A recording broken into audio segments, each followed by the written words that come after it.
ناظرین، آج کا یہ عبرتناک واقعہ ظالم شوہر اور مردہ ماں کے سینے پر لیٹا ہوا بچہ 9 ماہ تک کیسے زندہ رہا۔ آئیے سب مل کر اس چونکا دینے والے واقعہ کو سنتے ہیں۔ اس واقعہ کی تاریخ بہت ہی پرانی ہے۔ عرب کا ایک قبیلہ تھا۔ اس قبیلے میں رہنے والے لوگ آپس میں مل جل کر رہا کرتے تھے، لیکن اس قبیلے کا ایک شخص بہت ہی ظالم تھا۔ اس کو اپنی بیوی سے بالکل بھی محبت نہیں تھی اور وہ اس کا خیال بھی نہیں رکھا کرتا تھا۔ اتنا بے پرواہ تھا کہ جب شادی ہوئی تو پہلے دن سے ہی اس نے بیوی پر ظلم کے پہاڑ توڑ دیے، اور اگر اسے کوئی تکلیف ہوتی تو اسے کسی قسم کا بھی درد نہ ہوتا۔ اس کی بیوی اگر درد سے گزرتی تو اسے کہتا کہ تم بہانے بازی کرتی ہو، اپنے شوہر کی خدمت تو کرتی نہیں ہو، جاؤ دیکھو اس گاؤں کی عورتیں کتنی خدمت گزار ہیں اور اپنے شوہروں کو کس طرح انہوں نے اپنے سر پر بٹھایا ہوا ہے۔ وہ سخت گرمی میں بھی پتھر توڑتی تھی، اور آپ سب تو جانتے ہی ہیں کہ عرب کے گاؤں میں کتنی شدت کی دھوپ ہوتی ہے۔ انسان ایک لمحہ دھوپ میں نہیں کھڑا رہ سکتا، لیکن اس شوہر کو کوئی فکر نہیں تھی۔ وہ تو نہ جانے کیوں ایک بیوی کم اور ملازمہ زیادہ چاہتا تھا، اور یہی نہیں، اس نے جو بکریاں پالی ہوئی تھی ان کو چرانے، ان کے کھانے پینے کا انتظام کرنا بھی اس کی ذمہ داری تھی۔ ان کا دودھ نکال کر بیچنا، یہ سب بھی وہی عورت کی ذمہ داری تھی۔ پورے گھر کو وہی عورت چلاتی تھی۔ اس کے شوہر نے اپنے سر پر کوئی ذمہ داری نہیں لی تھی۔ اس طرح 1 سال گزر گیا۔ وہ سابق عورت بس اللہ تعالیٰ کی عبادت کرتی، شوہر کی خدمت کرتی اور محنت مزدوری سے پیسے کماتی۔ جب وہ عورت حاملہ ہوئی تو اس کے شوہر کو یہ خبر ملی تو وہ ہرگز نہیں چاہتا تھا کہ اس کے بچے کی ماں بنے۔ اس کی تو خواہش تھی کہ اس کی بیوی مر جائے۔ وہ تو کب کا یہی چاہ رہا تھا، بس کسی دن یہ میری زندگی سے نکل جائے۔ ہمیشہ وہ یہی سوچتا، یہی تدبیر کرتا، کسی طرح اس عورت کو اپنی زندگی سے نکال دوں، اور وہ ایسا نہیں کر سکتا تھا کیونکہ اس گاؤں میں اس کی عزت تھی اور لوگوں کے سامنے اس نے اپنی دھاگ بٹھائی ہوئی تھی کہ میں اپنی بیوی کی بہت زیادہ فکر کرتا ہوں۔ جب لوگ خود دیکھتے تھے کہ اس کی بیوی سخت دھوپ میں کس طرح محنت مشقت کرتی ہے، یہی سوچ کر اس نے ایک تدبیر سوچی اور بیوی کا خیال رکھنا شروع کر دیا۔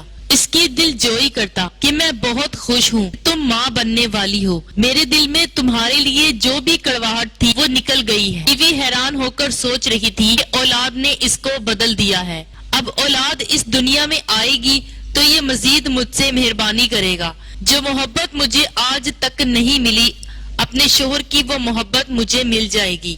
بیوی بہت خوش تھی، چلو دیر سے ہی صحیح، لیکن اس کو مجھ سے محبت تو ہوئی۔ اور وہ معصوم سیدھی سادی عورت یہ نہیں جانتی تھی کہ اس کے شوہر نے سازش رچی ہے کہ وہ اس کو مارنا چاہتا ہے، اور مارنے کے لیے وہ کھانے میں روز اسے زہر ملا کر دیتا تھا۔ وہ زہر جس کا اثر اتنی جلدی نہیں ہوتا، بلکہ وہ خاص قسم کی جڑی بوٹی تھی جو اس عورت کو ختم کر دیتی اور بچہ بھی مر جاتا اور کسی کو کانوں کان خبر تک نہ ہوتی۔ سب یہی سمجھتے کہ زچگی کے دوران، یعنی بچے کی پیدائش کے دوران ماں مر گئی اور بچہ بھی اس دنیا میں نہیں رہا۔ ناظرین، جب 9 ماہ گزر گئے اور وقت آ گیا کہ بچے کی ولادت ہونے والی تھی، اس کی تو نیت تھی، لیکن اللہ تعالیٰ کی قدرت سب سے بڑی ہے۔ اگر وہ چاہے تو وہ وہی کرتا ہے جو اس کی منشا ہو۔